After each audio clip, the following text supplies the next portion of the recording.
inilah sebenarnya tujuan dari 3 semester di luar prodi ini. Untuk merubah kepada sistem S1 yang bisa benar-benar mempersiapkan mahasiswa kita untuk berenang di laut terbuka, yaitu dunia yang nyata. Merdeka Belajar Kampus Merdeka, program bak pernikahan massal yang mengkolaborasikan universitas dengan berbagai pihak di luar kampus ini kemudian mulai diimplementasikan di seluruh perguruan tinggi termasuk Universitas Udayana. Lalu apa pandangan Civitas Akademika Udayana terhadap program Kampus Merdeka ini? MBKM itu sebenarnya kegiatan yang sangat-sangat bagus ya. Artinya dengan kegiatan MBKM itu mahasiswa diberikan kesempatan untuk menambah kompetensi. Jadi ada beberapa mata kuliah yang mereka harus ambil di prodinya yang merupakan kompetensi inti daripada mahasiswa tersebut.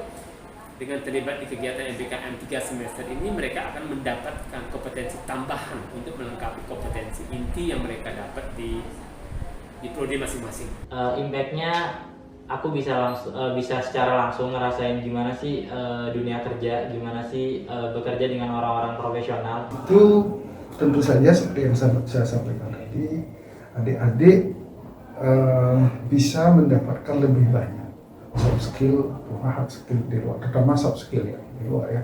Apa saja itu seperti entrepreneur, sosial, leadership dan seterusnya, itu sangat penting sekali. Sebenarnya banyak banget yang bisa aku dapetin, benefit yang aku dapetin dari ikut program Merdeka Belajar ya, yang mana aku bisa lebih mandiri, lebih bertanggung jawab, terus bekerja sama dengan tim, dan juga gimana cara untuk merealisasikan ilmu yang selama ini aku pelajarin di kampus, di bangku kuliah, bisa aku terapin di masyarakat. Bermanfaat sekali untuk mahasiswa ya. MBKM itu samping pengalaman juga nanti mereka mendapatkan bahan-bahan yang bisa digunakan untuk bahan penelitian setelah mereka semester 8 kan harus kembali ke kampus untuk melakukan tugas akhir. Jadi itu manfaatnya untuk mereka. MBKM ini itu sangat memberikan keuntungan ya kepada mahasiswa, kemudian prodi, kemudian fakultas dan juga universitas sepertinya itu ya. Sebagai program rintisan, Kampus Merdeka tentu membutuhkan proses untuk dapat beradaptasi dan berbenah. Dalam penerapannya, perubahan sistem yang terjadi menimbulkan chaos pada beberapa lini. Kendala yang memang tak dapat dihindari ketika menghadapi revolusi dalam sistem dunia pendidikan yang telah bertahun-tahun berjalan. Waktu aku melaksanakan program Pejuang Muda kemarin itu dilaksanakan setelah adanya proses pembelajaran di fakultas, yang mana aku dan teman-teman itu udah melaksanakan pembelajaran, udah ikut KRS secara reguler. Nah, baru ada program ini, yang mana namanya MBKM juga pasti adanya jaminan konversi SKS setara 20 SKS, tetapi karena program ini dilaksanakan setelah ada pembelajaran, jadinya mungkin tidak bisa terrealisasi. Dan juga karena ada sistem mungkin dari kementerian sendiri dan juga dari kampus-kampus negeri lainnya, makanya ada rancu informasi dan juga mekanisme pelaksanaan. Nah, selain itu sebenarnya aku sendiri dan juga teman-teman yang ada di fakultasku itu udah ada wacana waktu itu dipanggil oleh Kaprodi dan juga akademik yang membahas mengenai bagaimana sistem konversi yang akan dilaksanakan, karena konversi itu kan menjadi hak kami, tetapi dari fakultas sendiri agak rumit ya, aku bilang agak rumit untuk menyelaraskan sistem antara kementerian dan juga fakultas, hingga sampai sekarang, sampai akhir aku keluar nilai waktu semester 5 itu belum ada realisasi dari konversi SKS, sehingga waktu kemarin itu aku ikut program Pejuang Muda MBKM juga barengan dengan kuliah kayak gitu. Ya, kalau sistem informasi mungkin ini terdampak ke seluruh unit ya, itu sangat lambat gitu. Karena sosialisasi saja kita kemarin terkesannya kurang persiapan juga karena terlalu cepat dan pengumumannya mendadak gitu untuk pelaksanaan sosialisasinya khususnya. Nah, kemudian untuk secara KRS itu juga kita baru diinformasikan bulan ini untuk mengisi KRS MBKM. Mungkin itu yang membuat kita sedikit diribetkan lah dengan sistem MBKM ini gitu. Selain kendala konversi dan distribusi informasi, kendala terkait sistem upload pada website hingga soal pendanaan menjadi bahan evaluasi tambahan kepada pihak penyelenggara MBKM baik kepada universitas maupun kepada pemerintah. Jadi itu mungkin kendalanya di website Kampus Merdekanya ya. Jadi beberapa kali kita setiap kali upload laporan harian, laporan mingguan itu ketika di refresh atau ketika di submit itu hilang. Jadi mungkin karena udah beberapa kali, jadi aku sendiri biasanya ada backup laporan gitu. Sebelum yang aku submit, aku copy dulu, aku salin dulu di note, kemudian nanti aku submit. Jadi ketika nanti udah hilang, aku punya backupnya, nggak nulis dari awal lagi itu. Kemudian yang kedua adalah tentang uang saku. Uang saku itu cukup ramai juga kemarin di Twitter ya. Antara yang dijanjikan sama yang direalisasikan itu cukup berbeda, tetapi ini urusan ketepatan aja sih. Untuk dikasih atau nggak dikasihnya kemarin masih dikasih, cuman untuk ketepatannya itu agak molor dan agak mundur gitu. Untuk realisasi itu sih. Namun sewaktu realisasi program itu banyak hambatan dan kendala yang dihadapi oleh Kemdikbud sendiri. Jadi contohnya pendanaan. Karena pendanaan PMM itu dan MBKM lainnya itu bersumber dari LPDP Kementerian Keuangan. Jadi untuk pencairan itu memerlukan waktu yang lama, khususnya PMM kan. Bahkan hingga saat ini banyak dari mahasiswa PMM walaupun telah selesai programnya, tapi dana akomodasi, dana hidup itu belum juga cair hingga saat ini. Dan reimburse, misalkan reimburse untuk tes PCR dan antigen juga belum cair hingga saat ini. Jadi untuk PMM itu kendalanya lebih ke pendanaan. Tentu kendala cukup banyak ya, tapi ya sama-sama belajar, sama-sama ikuti aja prosedur yang sudah ditetapkan. Sehingga memang di awal keteteran, tapi kan kita waktu di awal tuh banyak yang ikut daftar, saling sharing jadinya. Semakin seleksinya semakin menuju akhir kan semakin sedikit yang lolos. Nah akhirnya itu ya tergantung kita sendiri yang mempersiapkan. Catatan-catatan kendala tidak hanya berhenti pada perspektif mahasiswa. Kami juga mencoba menemukan perspektif lain dari prodi dan fakultas mengenai mekanisme pelaksanaan MBKM. Lantas, bagaimana tanggapan dekanat di masing-masing fakultas?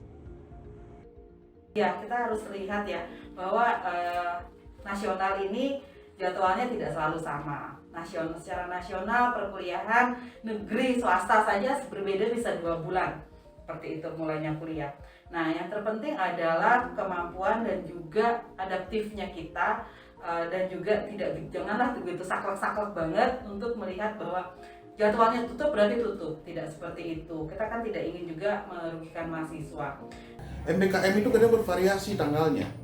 MSIB itu bervariasi, tapi kami tetap akui 20 SKS itu sepanjang dia masih dalam rentang dari 1 semester ini.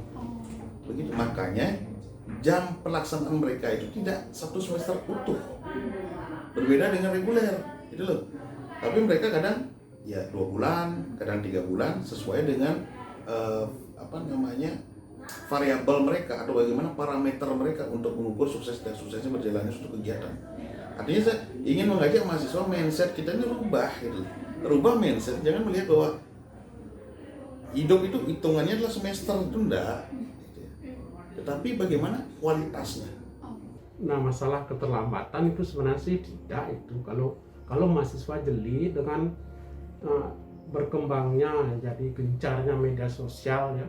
Itu kalau kita akses di Instagram, di media sosial itu informasinya sangat banyak sebenarnya.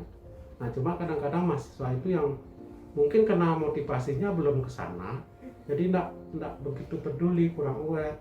Padahal informasinya sebenarnya bukan mendadak. Tetapi kita tetap prinsip saya dan prinsip FISIP itu satu, bahwa kita tidak mau merugikan mahasiswa. Jangan sampai apa yang sudah mahasiswa kerjakan itu tidak tertulis, tidak terkonversi, dan juga apa yang kita coba berikan dan juga memberikan haknya sesuai dengan hak-haknya dengan aturan yang ada.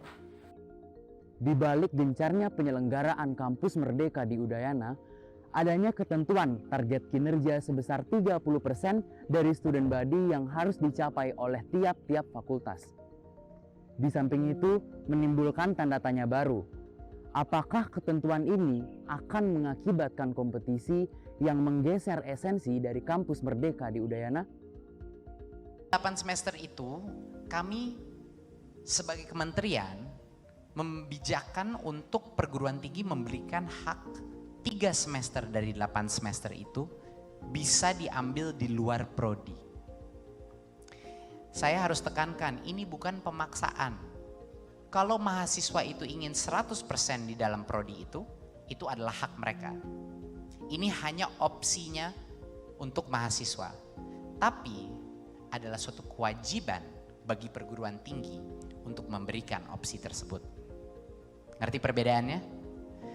Untuk mahasiswa, ini merupakan kebebasan mereka boleh memilih, mengambil sampai dengan 3 semester di luar prodi dia,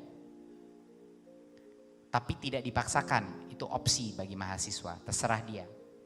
Tapi untuk perguruan tinggi wajib memberikan kesempatan mengambil 3 semester di luar prodi. Target kinerja dari dekan ke rektor, dari rektor ke kementerian, itu target kinerjanya kan 30% dari student body. Mau tidak mau ini kita harus mengejar target itu, sehingga sedikit tidak memaksa. Contoh saja di Fakultas Hukum ini kami harus syarat minimal 30% mahasiswa misalnya ber-MBKM. Jumlah mahasiswa kami berapa? Banyak. 30% dari jumlah mahasiswa kami itu mungkin berbeda dengan fakultas lain yang 30%-nya. Nah tentu dengan jumlah yang begitu besar butuh effort yang luar biasa. Dan apalagi di pandemi COVID ini mahasiswa kami tidak sembarangnya tidak hanya di Bali saja, tapi juga ada di luar Bali. Sehingga kami juga harus kami menginisiasi PKS di luar Bali. Itulah kenapa kami ada beberapa PKS seperti di Medan. Itu butuh waktu juga. Gitu. Jadi problem yang ada di fakultas itu di masing-masing fakultas, masing-masing prodi nggak sama, berbeda. Nah, sehingga ukuran kesuksesan itu nggak bisa dihitung dengan cara kuantitatif. Kadang saya sebagai pengelola prodi itu mikirnya gini, ini merdeka, bebas, tapi ditarget. Berarti kan nggak bebas-bebas juga ya gitu. Tapi karena kami mengutamakan prinsip kenyamanan di dalam mahasiswa berkegiatan gitu ya, jadi tetap istilahnya kami lebih mengutamakan mahasiswa itu memang based on passionnya dia gitu ya. Artinya kita semua setiap PA kita berusaha untuk itu tadi menyemangati mahasiswa, mengajak mahasiswa untuk ikut. Kehadiran Kampus Merdeka sebagai salah satu indikator kinerja utama di Udayana membuat fakultas menerapkan berbagai strategi untuk mendorong antusiasme mahasiswanya mengikuti program MBKM. Namun, barangkali ketentuan yang ditetapkan justru berdampak pada mekanisme pelaksanaan MBKM di dalam fakultas. Antusiasme menyukseskan program pemerintah ini disinyalir menjadi alasan salah satu fakultas mewajibkan MBKM kepada mahasiswanya. Ya, untuk pelaksanaan MBKM sendiri di fakultasku itu diwajibkan berdasarkan keputusan yang ditandatangani oleh Kaprodi yang dikeluarkan juga tanggal 13 Januari 2022 itu mewajibkan mahasiswa semester 6 untuk mengikuti program MBKM khususnya magang fakultas.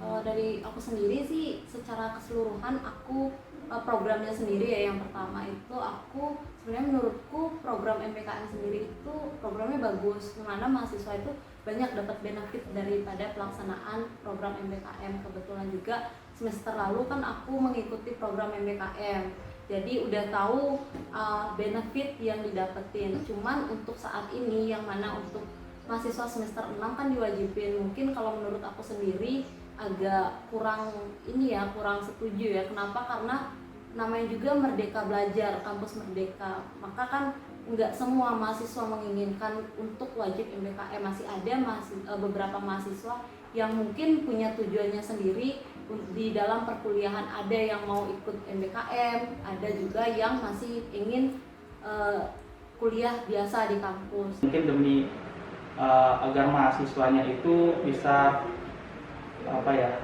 mengikuti program dari pemerintah, dari Kemendikbud sendiri. Karena dari Pak Nadiem Makarim sendiri menginginkan agar mahasiswanya itu bisa lebih berkembang lagi, tidak hanya di kampus, tapi juga bisa mengikuti skim MBKM yang sudah ditetapkan seperti magang, studi independen, pertukaran pelajar, dan skim MBKM lainnya. Jadi MBKM itu adalah hak mahasiswa untuk mereka studi di luar kampus. Hak mereka untuk studi. Kalau mereka mau mengikuti kegiatan di kementerian silahkan. Kalau mereka mau mengikuti kegiatan seperti pejuang muda silahkan. Mereka mau mengikuti kegiatan MSIB silahkan. Jika mereka tidak bisa itu kami fasilitasi dengan alternatif berupa magang mandiri. Begitu, kami fasilitasi. Tapi ke depan kami mungkin tidak akan proaktif, jadi mereka yang proaktif. Gitu. Jadi persoalan wajib atau tidak wajib, silakan mereka menggunakan haknya untuk melaksanakan ke studi pada kegiatan di luar kampus, silakan mau yang mana. Gitu. Jadi kami tidak mewajibkan magang, tidak, ya. Kami tidak mewajibkan mereka magang, silakan mereka menggunakan haknya.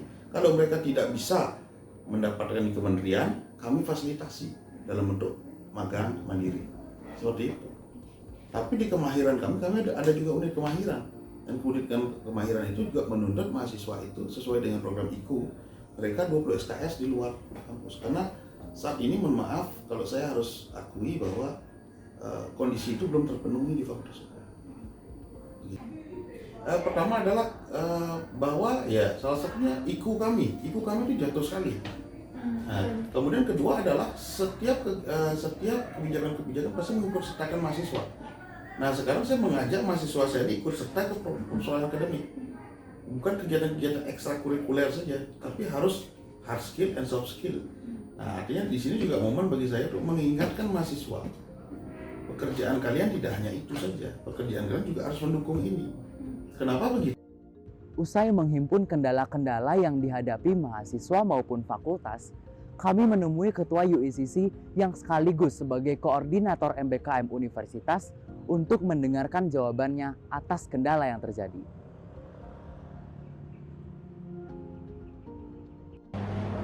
Pertama, MBKM itu adalah juga menjadi indikator kinerja utama IKU ya, yang menjadi indikator kinerja dari perguruan tinggi. Ya. Perguruan tinggi tentu di bawahnya kan ada fakultas, ada prodi dan sebagainya. Mewajibkan atau tidak dalam rangka mencapai IKU itu, ya tentu itu kembali kepada kebijakan masing-masing fakultas. Tentu kami tidak ingin mengomentari hal itu. Ya, tetapi satu hal mungkin bahwa MBKM seperti yang kami sampaikan tadi sesuai dengan Permen nomor 3 ya tahun 2020 itu, MBKM itu adalah hak mahasiswa, boleh diambil atau tidak diambil, untuk mengikuti pembelajaran selama 3 semester di luar prodi. Dan perguruan tinggi wajib memfasilitasi.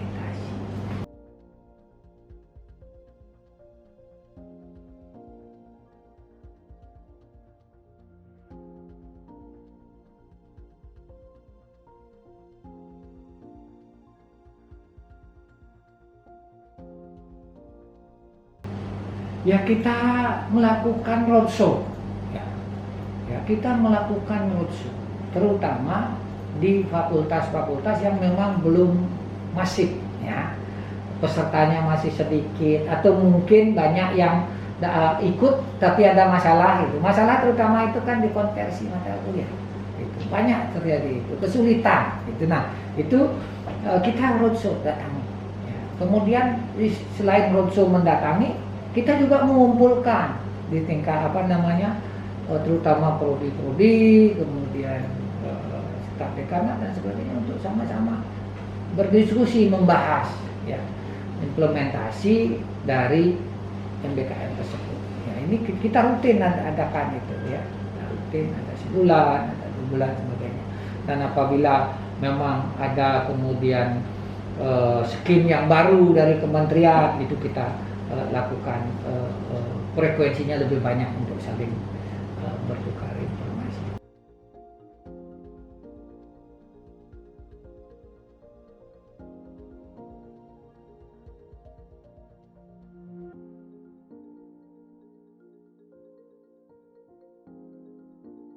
%30 itu adalah ketentuan, ya, ketentuan di dalam IKU. Nah inilah kemudian bagaimana perguruan tinggi, fakultas dan sebagainya harus mencapai itu. Memang benar, Kampus Merdeka merupakan program cemerlang yang dapat meningkatkan kualitas pembelajaran dalam perguruan tinggi serta menciptakan lulusan yang siap dan matang ketika menghadapi dunia kerja. Namun, sudahkah manuver implementasinya benar-benar memerdekakan mahasiswa? Selanjutnya kami telah menghimpun kompilasi harapan para pelaksana MBKM mulai dari mahasiswa, koprodi, hingga dekan terhadap proses dan upaya pembenahan implementasi Kampus Merdeka di Udayana.